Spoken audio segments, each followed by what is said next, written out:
Docteur de Henricourt, bonjour. Bonjour. Et puis merci d'être venu au Science Club des journalistes scientifiques. Alors, vous êtes médecin spécialisé en médecine nucléaire, mais surtout, vous venez de lancer avec un collègue un nouveau site internet, un réseau social qui s'adresse plus particulièrement aux patients cancéreux. Alors, pourquoi une telle initiative? Quel est son intérêt? Alors, dans mon expérience médicale, je me suis rendu compte que beaucoup de patients étaient isolés face à l'annonce de leur maladie et à la gestion de leur maladie.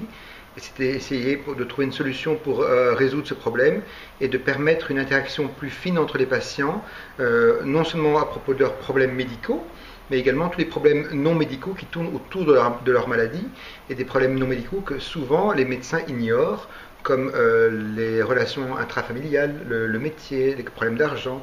Et ce sont des questions qui touchent beaucoup les patients qui ont le cancer et qui sont parfois très difficiles à trouver une solution, une réponse. Alors, c'est un réseau social, mais qui ne s'adresse pas qu'à un certain nombre de patients. Je veux dire, vous ne vous limitez pas géographiquement, c'est mondial, je suppose. Alors, le site est mondial, il est multilingue, il est disponible actuellement en 4 langues, et on touche la plupart des patients qui ont un cancer, mais donc tous les types de cancers chez l'être humain, il y en a plus de 250 types, et on touche également les gens qui ont survécu à leur cancer, donc les survivants du cancer, et on touche également ce qu'on appelle en anglais les caregivers, donc les soignants qui ont en charge un membre de leur famille ou un de leurs amis qui ont également un cancer.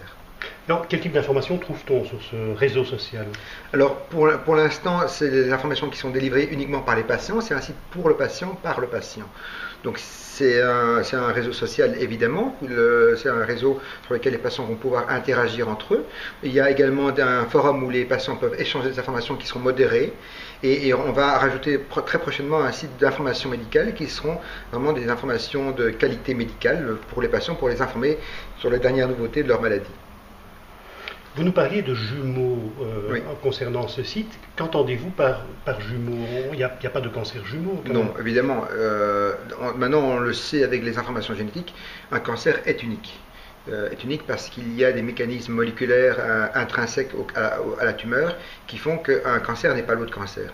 Mais le mot jumeau se réfère plutôt à un individu qui présente certaines caractéristiques identiques au patient, le même type, le cancer, le sous-type de cancer, une mutation génétique, la localisation géographique, les effets secondaires. Donc, c'est plutôt un partenaire qu'il faut concevoir sur le terme jumeau, mais en donnant le mot jumeau, c'était vraiment pour frapper les esprits. Alors, on parle bien sûr dans ce réseau social de communication entre personnes, mais ça intéresse aussi à une autre dimension, quoi, la recherche. Tout à fait.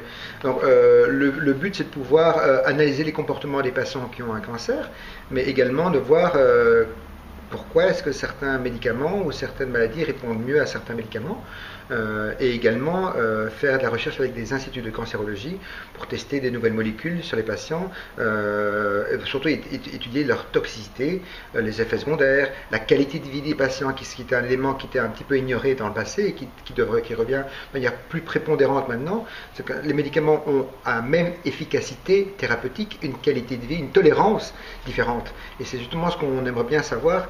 Quel médicament prendre pour avoir la même efficacité, mais à un niveau de compliance thérapeutique, d'adhérence au traitement le plus élevé possible. Vous avez déjà un projet de recherche bien précis en tête? Alors, on a soumis notre plateforme à un projet européen qui s'appelle le projet ITEA, qui a été accepté par la Commission européenne. Maintenant, on attend d'avoir la réponse de la région bruxelloise pour les subsides. Et si c'est le cas, on commencera en septembre-octobre 2014 à investiguer l'impact des capteurs et donc à retirer des données objectives auprès des patientes qui ont un cancer du sein et voir l'impact de ces données objectives à long terme sur le mode de vie et la survie des patientes.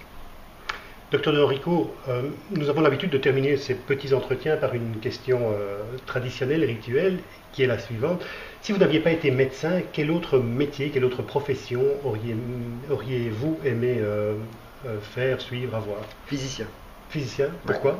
Parce que quand j'étais petit, je lisais beaucoup les bandes dessinées, les Marvel, les super-héros, et je fantasmais sur les super-pouvoirs. Et de là, en fait, le monde se tient. Hein. Donc, en voulant comprendre un peu les super pouvoirs, j'ai atterri dans le monde de la physique quantique et de la physique atomique. Et puis, comme mon père était déjà dans le milieu médical, j'ai opté vers le côté médical. Mais en fin de parcours, j'ai repris mon dada avec la physique et la mathématique pour faire la médecine nucléaire, qui est en fait quasiment la seule partie dans médecine où on associe les mathématiques et la physique nucléaire et la physique atomique avec la médecine. Eh bien, merci beaucoup et au plaisir de vous accueillir de nouveau. Merci.